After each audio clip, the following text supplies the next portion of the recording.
All right, so today I'm going to share my experience on how I injured my hand playing guitar and how I got through it and some tips for you to get through it too. I was pushing really hard to finish an album, a guitar instrumental album, and to move on to making some new songs. And I pushed myself too far. It was a bit too much. So here's some things to consider to help you get through this if you're injured. I'm not saying all guitarists are going to inevitably get injured playing guitar, but if it happens to you, then here's some things to consider. So first, some common injuries. We've all heard of tendonitis. Pretty sure that's what I got. It's an aching or burning in the tendons. And then of course there's carpal tunnel syndrome. You get a numbness or tingling in the hand. There's cubital tunnel syndrome, and that's tingling in the ring and little fingers. And there's more too, but I'm pretty sure I got tendonitis. I put my hand in a brace for several weeks, took it easy. Of course, I'm not a doctor. I can't give you medical advice. So if you do get injured, consult your doctor. But getting injured can happen. Maybe you're getting carried away playing, practicing a really difficult shred part too much. Maybe your action's higher than you're used to. Maybe your hands are tired from other obligations, work, chores, etc. Maybe you really needed to record a difficult song quickly. You had to just bang out those takes. Maybe timelines and deadlines didn't give you the time to rest. And first of all, a positive mindset is going to get you through the recovery period.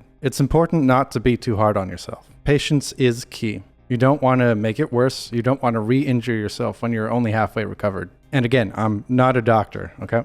So I really missed playing guitar while I was injured, and you probably are too, missing guitar. So here's some things you can do, and of course the first thing is writing. You can write music. You don't have to necessarily be playing a guitar to write guitar music. Same for any instrument. In this day and age, you can use music writing software such as Guitar Pro. You can use that, you could use MuseScore, you could use good old-fashioned pen and paper, or pencil and paper. You can even sing your riff ideas into your phone. Get some kind of voice memo app on there. This way you can get all your shower thoughts of songs, all the random music ideas that go through your head. While you might not be able to play them now, you'll be able to play back the voice memos or the Guitar Pro writing, etc. You'll be able to look at the tabs or music notes you've written, and you'll be able to play them in, 2 to 6 weeks, however long it takes you to recover. And if you've forgotten how it went by then, but you have it written down, even better, you can rediscover it. Of course, I used Guitar Pro, not sponsored by Guitar Pro or anything. I'm just making this video. You can even get creative and push your boundaries, write some music outside of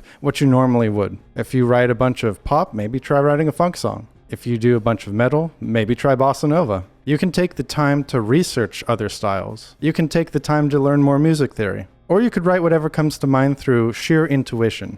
Writing songs will help fill the time. This is one thing I did. I wrote a whole pile of songs. I'm now working to record them all so I can share them with you guys. By the time you're all healed, you'll be able to get to it. Of course, go at an easy pace. Don't re-injure yourself. Now, in the same light as writing, you can also get to producing music. You can use a DAW, a digital audio workstation. I use Cubase, again, not sponsored. And a lot of DAWs these days have tools to help you write, like you can enter in the chords. A lot of them come with free VSTs like synths and stuff. You can write all new styles of music, maybe try your hand at electronic music. You can use the VSTs, the free instruments, or whatever you have on your computer to even put in placeholder stuff too. Even if a free guitar VST sounds totally fake, it can be a good placeholder, so you can kind of get your idea into the software, and then later on when you can play again, you can record some actual guitar. And you can pick up some new skills too. Maybe you've never used a synth before or a synth VST. Well, now would be a good time to learn. I started writing with Vocaloid and Synth V, for example. The engine creaks while pistons kick. Injectors speak, but our sparking pressure make my heart go crack.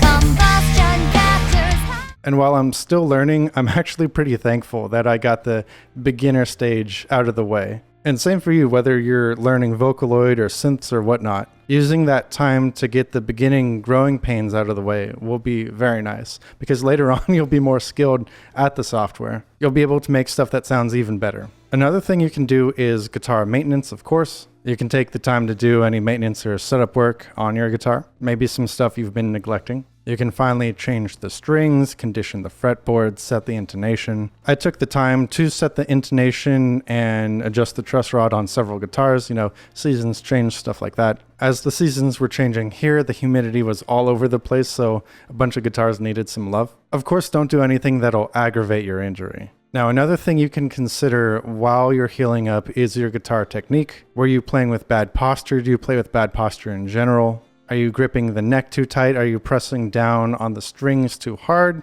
Is your picking hand all out of control? Are you using your elbow or your shoulder too much? You can consider your choice of guitar too. And I'm not saying trade in your guitar for something else. No. I mean, if you're used to, say, wrapping your thumb around the neck of a guitar, for example, and you're trying to play like Jimi Hendrix, and then you switch to a different guitar and it has a neck profile that isn't conductive to that, and you ended up playing with bad form and injuring yourself somehow, you can reconsider your technique. And finally, now is also a good time to reconsider your routines and your expectations of yourself. Consider your daily stresses and exertions, because it might not just be one thing that brought you to an injury. Of course, it was playing the guitar that brought you to be injured, but there's a bunch of other stuff going on in your life too.